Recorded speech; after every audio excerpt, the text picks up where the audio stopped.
बहुत समय पहले उज्जैनी में राजा विक्रमादित्य राज्य करते थे। वे धर्मनिष्ठ, साहसी और न्यायप्रिय राजा थे।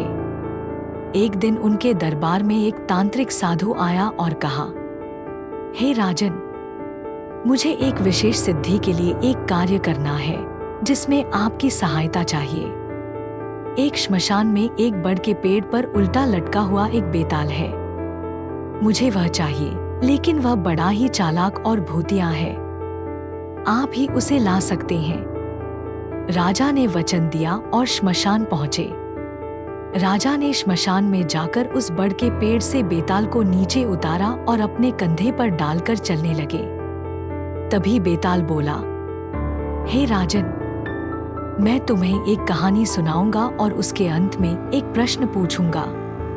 यदि उत्तर जानते हुए भी तुम चुप रहे तो तुम्हारा सिर टुकड़े टुकड़े हो जाएगा। राजा तैयार हो गया। कहानी 1। 3 ब्राह्मणों की परीक्षा। 3 ब्राह्मण एक ही स्त्री के प्रेम में थे। स्त्री की मृत्यु हो जाती है। एक ब्राह्मण उसकी अस्थियां लेकर तप करने चला जाता है। दूसरा उसकी चिता के पास बैठा रहता है। तीसरा योगविद्या से उसे पुनर्जीवित कर देता है। प्रश्न, तीनों में सबसे श्रेष्ठ प्रेमी कौन है? राजा का उत्तर, जिसने उसे पुनर्जीवित किया वह विद्वान है। जिसने चिता पर बैठा रहा वह त्यागी है, लेकिन जिसने तपस्या करके उसका उद्धार चाहा वह सच्चा प्रेमी है। बेताल हंसा और बोला, राजन, तुम फिर जीत गए, पर अब मैं फिर उड़ता हूँ। और वह उड़ गया। राजा ने श्मशान में जाकर फिर से उस बड़ के पेड़ से बेताल को नीचे उतारा और अपने कंधे पर डालकर चलने लगे। तभी बेताल बोला, हे राजन, मैं तुम्हें फिर से एक कहानी सुनाता हूँ। एक पराक्रमी राजकुमार 3 राजकुमारियों से विवाह करना चाहता था। तीनों सुंदर थी, लेकिन स्वभाव में भिन्न। पहली कन्या राजकुमार की वीरता से बहुत प्रभावित थी। वह कहती, यदि राजकुमार मरे तो मैं भी प्राण त्याग दूंगी। दूसरी कन्या बोली, मैं उसकी लंबी उम्र के लिए व्रत पूजन करूंगी। तीसरी कन्या बोली ही नहीं, बस महल के वैभव को देखकर हंसी और चली गई। एक दिन युद्ध में राजकुमार को मरा समझकर संदेश आया। पहली कन्या ने तुरंत आत्मदाह की तैयारी की। दूसरी ने उपवास करके प्रार्थना की। तीसरी हंसती रही, अब मैं किसी और से शादी कर लूंगी। कुछ समय बाद राजकुमार जीवित लौट आया। बेताल का प्रश्न, राजन, अब बताओ इन तीनों में से कौन सबसे योग्य पत्नी है? विक्रम का उत्तर, जिसने आत्मदाह का निर्णय लिया उसका प्रेम सच्चा था। जिसने व्रत रखा वह श्रद्धालु थी, पर जिसने हंसी उड़ाई वह केवल महल से प्रेम करती थी।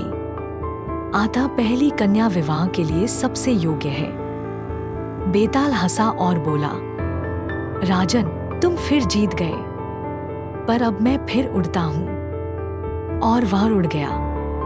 राजा ने श्मशान में जाकर फिर से उस बड़ के पेड़ से बेताल को नीचे उतारा और अपने कंधे पर डालकर चलने लगे। तभी बेताल बोला, हे राजन, मैं तुम्हें फिर से एक कहानी सुनाता हूँ। एक नगर में 4 अंधे ब्राह्मण रहते थे। वे अत्यंत ज्ञानी थे और एक दूसरे से अधिक श्रेष्ठ बनने की होड़ में लगे रहते थे। एक दिन उन्होंने सोचा, हमें कोई ऐसा कार्य करना चाहिए जिससे हम संसार में प्रसिद्ध हो जाएं। वे जंगल गए। वहां उन्हें एक मृत शेर की हड्डियां मिली। पहले ब्राह्मण ने हड्डियों को सही रूप में जोड़कर कंकाल बना दिया। दूसरे ने अपनी विद्या से उसमें मांस, खाल और खून भर दिया। तीसरे ने उसमें श्वास, प्राण डाल दिए। चौथा बोला, रुको, यह शेर है, ये जीवित हुआ तो हमें मार देगा। लेकिन तीनों ने उसकी बात अनसुनी कर दी। जैसे ही शेर जीवित हुआ वह दहाड़ा और तीनों को चीर फाड़ कर खा गया। चौथा, जो दूर खड़ा था, बच गया। बेताल का प्रश्न, राजन, बताओ इन चारों में सबसे मूर्ख कौन था? विक्रम का उत्तर, जिसने प्राण डाले वह सबसे मूर्ख था। विद्या का उपयोग बिना विचार के करना विनाश ला सकता है। जो विवेकशील था वही बुद्धिमान था।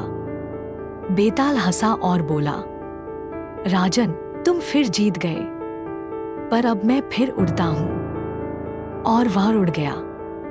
राजा ने श्मशान में जाकर फिर से उस बड़ के पेड़ से बेताल को नीचे उतारा और अपने कंधे पर डालकर चलने लगे। तभी बेताल बोला, हे राजन, मैं तुम्हें फिर से एक कहानी सुनाता हूं। बहुत समय पहले की बात है। 3 ब्राह्मण मित्र थे। वे अत्यंत विद्वान थे, परंतु विवेकहीन। वे सोचते थे कि दुनिया को दिखाना चाहिए कि हमारी विद्या कितनी महान है। एक दिन तीनों एक लंबी यात्रा पर निकले और जंगल से होकर गुजरे। उन्हें रास्ते में एक मृत सिंह, शेर का कंकाल मिला। तीनों बोले, क्यों न हम अपनी विद्या का प्रदर्शन करें। पहले ब्राह्मण ने मंत्र पढ़कर हड्डियों को जोड़ दिया। दूसरे ने उसमें मांस, खाल और रूप भर दिया।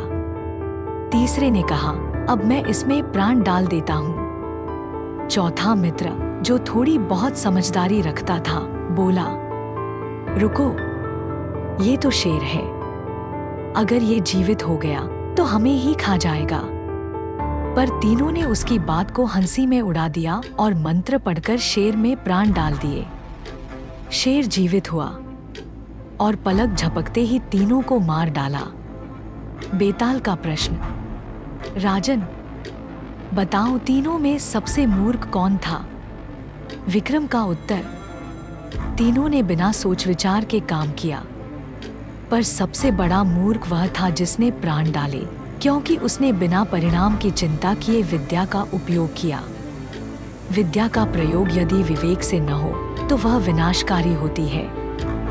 बेताल हंसा और बोला, राजन, तुम फिर जीत गए, पर अब मैं फिर उड़ता हूं।